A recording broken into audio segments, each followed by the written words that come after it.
I know you're a big fan of eating keto. It's obvious from conversing here.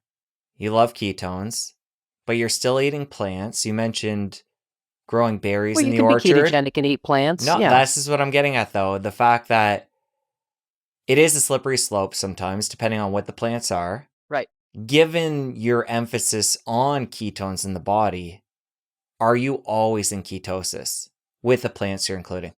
Well, if it's just fibrous vegetables and greens, I mean, yeah, if I'm going to go out and eat a plum in my, of course, my plums are about that, about that big. So, you know, um, I might eat one in a day. I mean, I'm not out there, you know. I actually use a lot of the fruit that I grow as a bartering item or to make into other things. Um, um, but um, I don't really measure my ketones anymore. What I do know is that I have to remind myself to eat. You know, I'm not. I don't feel. I don't walk around feeling hungry or feeling like I've got. My God, my blood sugar. I've got to do something. That kind of thing. And so I basically kind of go on how I feel and how I function mostly nowadays. I'm not what you call a biohacker that's constantly got myself hooked up all kinds of things and measuring stuff and whatever. I went through that phase, but I don't bother with most of that anymore. I try to stick to the principles that I talk about, and again, I do the best I can with what I have, but um, I'm very, very, very fussy about nutrient density and food quality, and don't do desserts and things like that Well, there's even people on the flip side saying long term ketosis is a bad thing. based on. So, what I'm getting at is for you, is that always the goal to be in long term? And do you see any downside of not being metabolically flexible and going back and forth? I think metabolic flexibility is a made up term, and I think it sounds nice, but realistically, it takes weeks to get into um, to inefficient use of ketones, right? And there are whole cultures that live in ketosis full time, all the time, forever. Inuit cultures and things like that, traditionally, and they were fine. Um, so, I mean, I think when you're talking about ketosis, so much depends upon the quality of what is it that you're calling ketosis? What is it you're calling? What is your diet? Are you using a lot of little processed keto friendly, you know, num nums and yam yams and, whatever else? I mean, again, like I keep saying, there's many versions of keto out there as there are people claiming to practice it virtually. So it really kind of depends upon what it is you're choosing as a foundational approach to that. You know, um, I see no downside to this because we're uniquely designed to be able to make full-time use of that, and we have brains that do better when we are operating in a state of functional, effective ketogenic adaptation, as I call it. Because you can be making ketones, that doesn't mean you're effectively using them, right? So,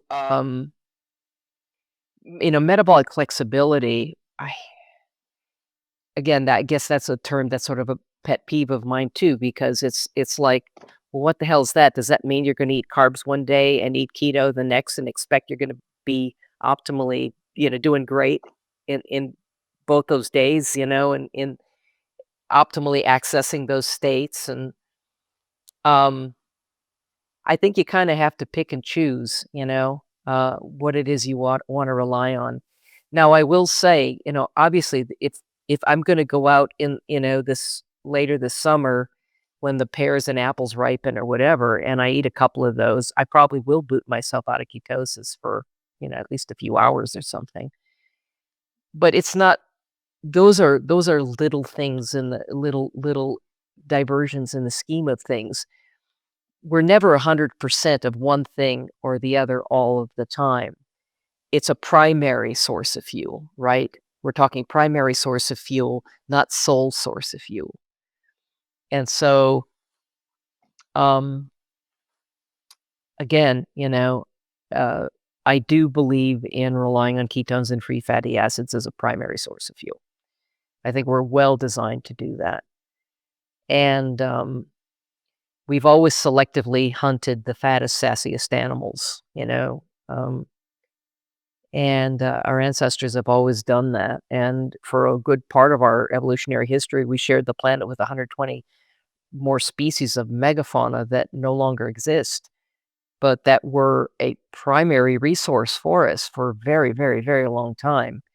The people that talk about paleo of the last 10,000 years, they just think about lean meat, lots of lean, because all the animals our ancestors hunted were lean, and well, no, they weren't, and not always. Since the so-called end of the last ice age, which we're actually still in, but we're just in this period of glacial retreat. We lost, um, 4 species of elephants in North America alone. There were, huge numbers of enormous animals that we relied upon. And it's sort of interesting because one of the things in my background is that I spent the summer of my life living less than 500 miles from the North Pole with a family of wild wolves. That's a whole other interview, um, but I've followed wolves on their hunts. I've watched them, and I see what they eat and what they don't, and they typically will go after, the very young or the sick or the old or the otherwise compromised animals, not because they prefer that kind of meat, but because that's what's easiest for them to catch. They do have a cooperative hunting ability like humans do, but they lack the technology that we do to be able to take down large, very large, fat, sassy, healthy animals, which are very dangerous to procure, by the way. But human hunters were unique of all predators in that we selectively chose the fattest, sassiest animals we could find as our primary source of nourishment. Which, is a testament to the value of those foods to us. Um, and we're kind of unique that way. Uh, there was a there's an Israeli anthropologist by the name of Mickey Bendor, who's a friend of mine. And he wrote a fantastic paper years ago called "Man the Fat Hunter." It's worth looking up. And he made the case that we selectively hunted and sought out fat as our primary source of nourishment throughout our early evolutionary history. And he makes a brilliant case for that. And I think he's totally right.